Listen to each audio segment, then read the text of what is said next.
BNP ক্ষমতার জন্য এত যে পাগল হয়েছে, মসজিদে দেখেন কি একটা অবস্থা করছে। জুমার খুতবা বন্ধ করে নিজেদের ব্যানার, দলীয় ব্যানার থেকে তাদের নেতাগুলো বক্তব্য দিচ্ছে রে ভাই। আসলে দেখছেন এটা এগুলো করতে কারা জানেন?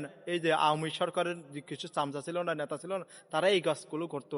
মুজিবের মানে ছবি টাকানো মানে হয়তো একসময় হয়তো কোনো কোনো মসজিদে মুজিব মানে কি মসজিদ শেখ মুজিবের ছবিগুলো টাকানো হয়েছে।